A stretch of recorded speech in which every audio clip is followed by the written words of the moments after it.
নমস্কার বন্ধুরা, Tutun special village food চ্যানেলে আপনাদের সবাইকে স্বাগত জানাই। আজকে আমি বানাবো রেস্টুরেন্ট স্টাইলের ডিমের কষা। এইটা বানানোর জন্য প্রথমে আমি নিয়েছি 5টা ডিম, নিয়েছি 3টে বড় সাইজের পেঁয়াজ কুচি, নিয়েছি 1 চামচ আদা বাটা, 1 চামচ রসুন বাটা, একটা বড় সাইজের টমেটোকে কুচি করে নিয়েছি গোটা শুকনো লঙ্কা, হলুদ গুঁড়ো, গোটা গরম মশলা, লঙ্কা গুঁড়ো এবং পরিমাণ মতো লবণ। ডিম সেদ্ধ করার জন্য কড়াইতে দিয়ে দিলাম জল, দিয়ে দিলাম ডিমগুলো।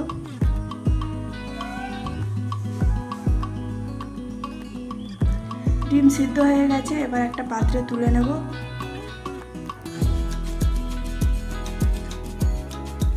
এবার ডিমের খোসাগুলো ছাড়িয়ে নেব।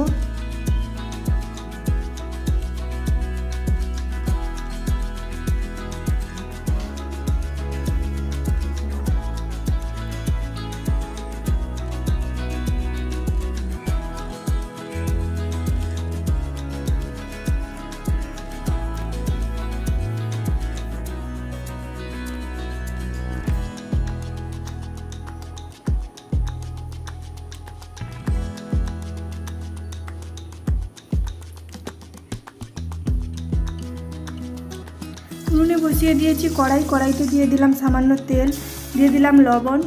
এবার দিয়ে দেবো ছাড়িয়ে রাখা ডিমগুলো। এবার দিয়ে দেবো সামান্য হলুদের গুঁড়ো। এবার ডিমগুলোকে লাল করে ভেজে নেব।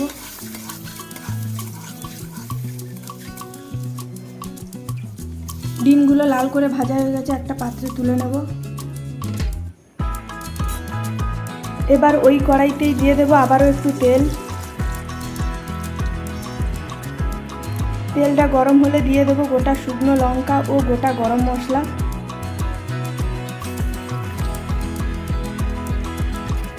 এবার দিয়ে দেবো কুচিয়ে রাখা পেঁয়াজগুলো। দিয়ে দেবো সামান্য লবণ, যাতে পেঁয়াজটা তাড়াতাড়ি নরম হয়ে যায়। এবার পেঁয়াজটা হালকা ব্রাউন কালার আসলে দিয়ে দেবো আদা বাটা ও রসুনের বাটা। দিয়ে ভালো করে পেঁয়াজ, আদা, রসুন বাটাটাকে ভালো করে কষতে থাকবো। 1 মিনিট পর দিয়ে দেবো লঙ্কার গুঁড়ো, হলুদের গুঁড়ো, একটু নেড়ে দিয়ে দেবো টমেটো কুচি।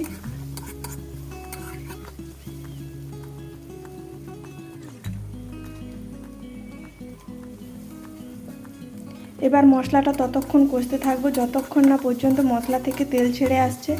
মশলাটা হালকা আঁচে একটু সময় দিয়ে কষতে হবে। দেখুন মশলা থেকে তেল ছাড়তে শুরু করেছে। এবার দিয়ে দেবো পরিমাণ মতো জল, দিয়ে দেবো পরিমাণ মতো লবণ। এবার ঝোলটাকে ফুটতে দেব। ঝোলটা ভালো করে ফুটে গেছে, এবার দিয়ে দেবো সেদ্ধ করে রাখা ডিমগুলো। ভালো করে ফুটে গেছে, এবার দিয়ে দেবো উপর থেকে কাঁচা লঙ্কা চেরা এবং ধনেপাতা কুচি। একটা পাত্রে ঢেলে নেব। অসম্ভব সুন্দর খেতে হয়েছিল, দারুণ সুস্বাদু হয়েছিল। যদি ভিডিওটি ভালো লেগে থাকে অবশ্যই লাইক, কমেন্ট, শেয়ার এবং সাবস্ক্রাইব করার অনুরোধ রইল। দেখা হচ্ছে নতুন কোনো রান্না নিয়ে নতুন কোনো ভিডিওতে।